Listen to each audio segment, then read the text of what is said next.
Hello दोस्तों, स्वागत है आप सभी का हमारे आज की इस वीडियो में। आज हम बिंदु आवेश के कारण विद्युत विभव की गणना करने वाले हैं। ठीक है दोस्तों, बिंदु आवेश के कारण विद्युत विभव। तो चलिए करते हैं हम स्टार्ट। ठीक है दोस्तों, हम करते हैं यहाँ पर ये हम फिगर बनाने वाले हैं। देखो दोस्तों, यहाँ पर एक बिंदु O है। बिंदु O हमने एक बिंदु लिया है और इस पर हमने एक प्लस Q आवेश को रखा है और इससे स्मॉल r दूरी पर, ये दूरी कितनी है, r है, स्मॉल r दूरी पर एक बिंदु हमने P ले लिया है दोस्तों। अब इस बिंदु P पर हमें विद्युत क्षेत्र, विद्युत विभव की गणना करनी है। ठीक है दोस्तों, अब गणना करेंगे तो परिभाषा से हमने बताया था आपको कि अनंत से एक कूलाम आवेश को इस बिंदु P तक लाएंगे हम। जिस बिंदु पर विभव निकालना होता है, अनंत से एक कूलाम आवेश को उसी बिंदु तक लाते हैं और जितना कार्य किया जाता है दोस्तों, वही कार्य होता है आपका विद्युत विभव। ठीक है दोस्तों, तो हमें इस बिंदु P पर गणना करनी है, तो हम P तक लेकर आएंगे अनंत से। तो ये मैंने यहाँ पर एक, ये अनंत है, यहाँ पर अनंत, ये अनंत दूरी है यहाँ से।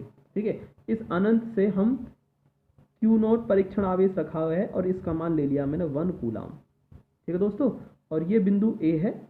अनंत पर बिंदु A पर यहाँ पर Q0 परीक्षण आवेश जो कि 1 कूलाम हमने मान लिया है अकॉर्डिंग टू डेफिनेशन, और अनंत पर बिंदु A पर रखा है और इससे हम लेकर आएंगे बिंदु P तक।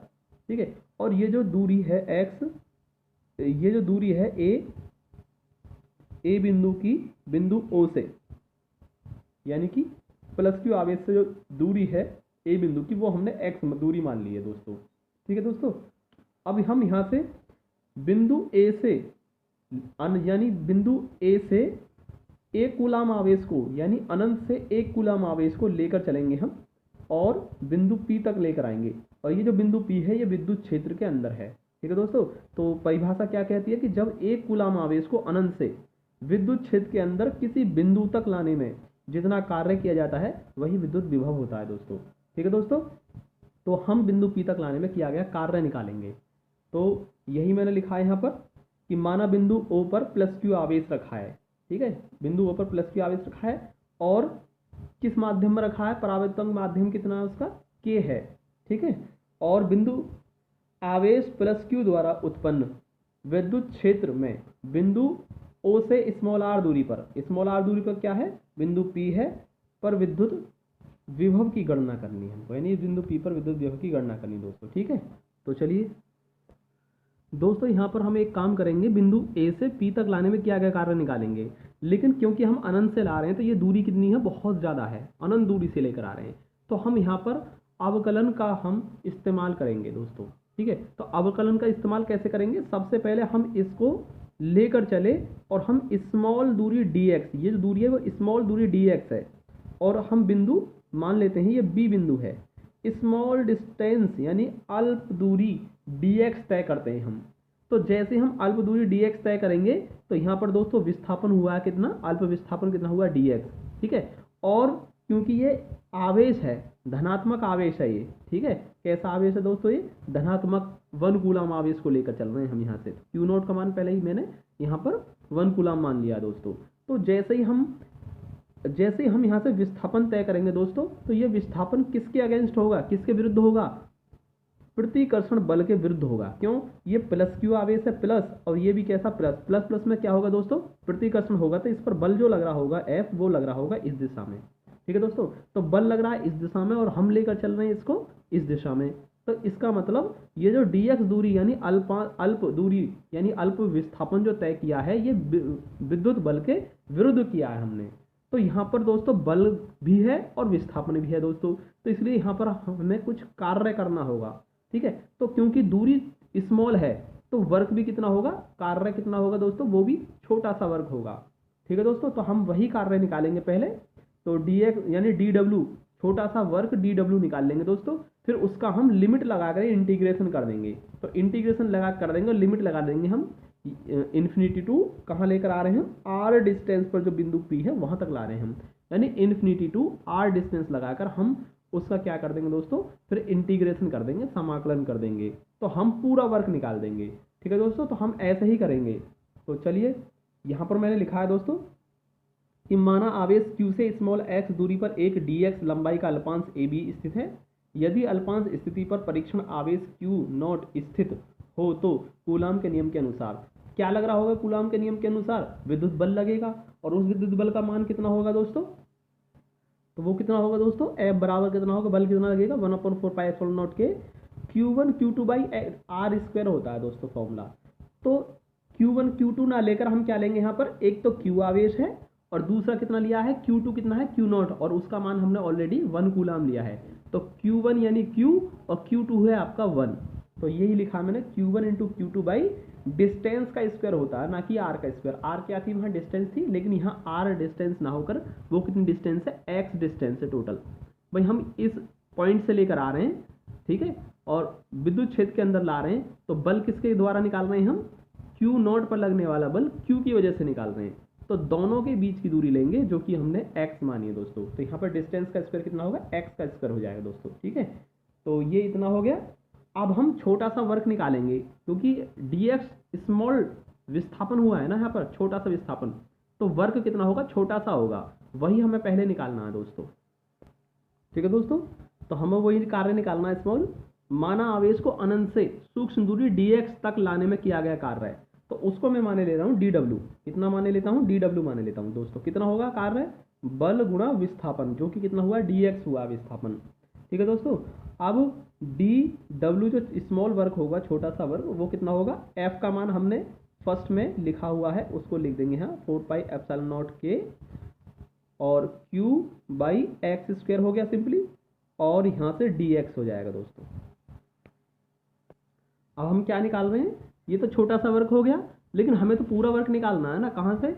अनंत से स्मॉल आर दूरी पर जो बिंदु P है, यहाँ तक लाने में किया गया कार्य है। तो अनंत से आर तक लाने में किया गया कार्य है, संपूर्ण कार्य निकालना है। तो हम क्या कर देंगे दोस्तों? इसका इंटीग्रेशन कर देंगे, ठीक है। कहाँ तक ला रहे हैं? आर तक लाने में किया गया संपूर्ण कार्य है, ठीक है दोस्तों। संपूर्ण कार्य W, जो कि हमारे टोटल W, कहाँ से ला रहे हैं? अनंत से लेकर आर तक ला रहे हैं। और कितना होगा कार्य? dw, ठीक है। dw का इंटीग्रेशन कर देंगे अनंत से लेकर आर तक की लिमिट लगा करके, ठीक है दोस्तों। अब यहाँ से हम इन्फिनिटी टू आर डिस्टेंस तक ला रहे हैं, और dw का मान जो ये लिखा हुआ है इसको रख देंगे यहाँ पर 4πε0 के और q by x square into dx हो गया दोस्तों। अब यहाँ से दोस्तों हमने ये q अपॉन 4πε0 के, ये हमने कॉन्स्टेंट बाहर निकाल लिया, और इन्फिनिटी टू आर, और यहाँ पर बचा आपका दोस्तों नीचे से तो बचा एक्स स्क्वायर, और ये इंटू dx रहा। अब हम यहाँ से q अपॉन 4πε0 के और 1 अपॉन एक्स स्क्वायर है, इसको हम ऐसा कर सकते हैं दोस्तों, 1 अपॉन एक्स स्क्वायर को x पावर -2 कर सकते हैं इसे, ठीक है। x पावर -2 कर दिया हमने, ठीक है दोस्तों। तो x पावर -2 dx है, ये मैंने दोबारा लिख गया मुझसे, कोई दिक्कत नहीं। तो चलिए इससे आगे करते हैं हम। तो ये जो q अपॉन 4πε0 के ये रहा, और x की पावर n का इसमें इंटीग्रेशन x की पावर n इंटू dx, ये फॉर्मूला हो गया दोस्तों। और ये कितना होता है? x की पावर, ये जो n है ना, इसमें n+1 अपॉन n+1 होता है दोस्तों। तो ये इंटीग्रेशन आपको मैथमेटिक्स में सिखाया जाएगा दोस्तों। जब आप मैथ पढ़ेंगे ना, तो मैथ में आप 12th क्लास में ये सब पढ़ेंगे आप, तो वहाँ से आपको क्लियर हो जाएगा। अभी फिलहाल के लिए मैं बता ही दे रहा हूँ आपको, ये जो फॉर्मूला होता है ना, वो इतना होता है दोस्तों। मैं यहाँ लिख दे रहा हूँ इसे, ये रहा, ये रफ हो गया, रफ वर्क, ये आपको समझाने के लिए दोस्तों, ठीक है। तो ये फॉर्मूला जो होता है मैं लिखे दे रहा हूँ यहाँ पर। तो ये होता है formula integration x power n dx। तो जो x की पावर जो होती है ना, उसको n मान लेते हैं, तो इंटीग्रेशन होता है n+1 अपॉन n+1। तो यहाँ पर दोस्तों n कितना है? वो -2 है। तो यहाँ x पावर n कितना? -2, तो -2 + 1 अपॉन -2 + 1 हो जाएगा दोस्तों। और इसे हम कर देंगे q अपॉन 4πε0 के, और ये जो दोस्तों बनेगा x की पावर कितना रहा? -1 रहा, और ये जो रहेगा ये भी -1। अब इस माइनस को तो बाहर कर देते हैं हम, q अपॉन 4πε0 के, और x पावर, ये x पावर -1 है, इसे 1 अपॉन x कर देंगे। तो ये सिंपली हम इस लिख सकते हैं दोस्तों कि -1 अपॉन 4πε0 के और 1 अपॉन और ये हो जाएगा x। और दोस्तों यहाँ पर जो लिमिट है ना, ये यहाँ जाती है, ये r और इन्फिनिटी, ये लिमिट रह गई दोस्तों। ये लिमिट लगा लेना आप। तो ये r और इन्फिनिटी, तो ये लिमिट मैंने यहाँ लगा दी दोस्तों, ये ठीक है, ये यहाँ रहेगी लिमिट, थोड़ा सा मिस्टेक हो गया, कोई नहीं। और आर और इन्फिनिटी। अब दोस्तों यहाँ से हम इस लिमिट को हटा देंगे दोस्तों।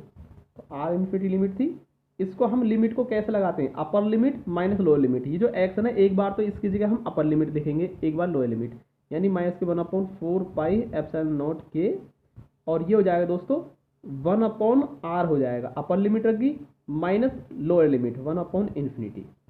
और ये जो हो गया दोस्तों माइनस के 1/4πε0 के, और ये 1/∞ 0 हो गया, तो ये रहा ओनली 1/r रहा। तो ये जो हो गया ये हमारा W आ गया, टोटल W। ठीक है दोस्तों, लेकिन अकॉर्डिंग टू डेफिनेशन ये जो W होता है किसके बराबर होता है, ये विभव के बराबर होता है। तो हम इसे विभव लिख सकते हैं दोस्तों। तो इसे हम क्या कह सकते हैं, विभव कह सकते हैं ना। तो वर्क ना कहकर इसे हम विभव कहेंगे, तो हम इसको V लिख देंगे, V के बराबर लिख देंगे अब हम। ठीक है दोस्तों, तो ये भी यहाँ पर Q है, ये चल रहा है ना आपका, Q चल रहा है, तो ये Q है यहाँ पर मैंने लिख दिया है। और यहाँ पर मैंने इस Q को ऊपर ले लिया है, तो Q/R हो जाएगा। तो इसे हमने क्या लिख दिया, 1/4πε0 के Q/R। ठीक है दोस्तों, तो यही होता है हमारा विभव का फॉर्मूला। तो ये हो गया दोस्तों। अब यहाँ पर जो देख रहे हैं आप कि मैंने यहाँ पर माइनस साइन नहीं लिखा है, कि माइनस साइन इसलिए ना लिखा है मैंने यहाँ पर कि इसका हमें आंकिक मान लेना है, तो इतना होगा। माइनस साइन तो केवल ये रिप्रेजेंट करता है कि यहाँ पर जो वर्क किया जाता है ना, ये विद्युत क्षेत्र के विरुद्ध किया जाता है। देख रहे हैं आप कि बल लग रहा है इधर और हम विस्थापन तय कर रहे हैं इधर, तो जिधर बल है उसके विरुद्ध कार्य होता है, और जहाँ पर विरुद्ध कार्य होता है वहाँ पर एक माइनस साइन आ जाता है, क्योंकि बल एक सदिश राशि है, इसलिए यहाँ पर माइनस साइन आया था। लेकिन हम यहाँ पर इस माइनस साइन को छोड़ सकते हैं, कोई दिक्कत नहीं होगी। ठीक है दोस्तों, अगर हम इस P बिंदु से इसी एक कूलम आवेश को A तक ले जाते तो वही कार्य आपका धनात्मक हो जाता। ठीक है, तो दिशा को निरूपित करता है ये केवल, तो इसलिए हम माइनस साइन को ना भी लगाएंगे तो कोई दिक्कत नहीं होने वाली दोस्तों। ठीक है दोस्तों, तो आज का वीडियो हमारा यहीं खत्म होता है। तब तक के लिए गुड बाय, जय हिंद, वंदे मातरम दोस्तों। मिलते हैं अगली वीडियो में।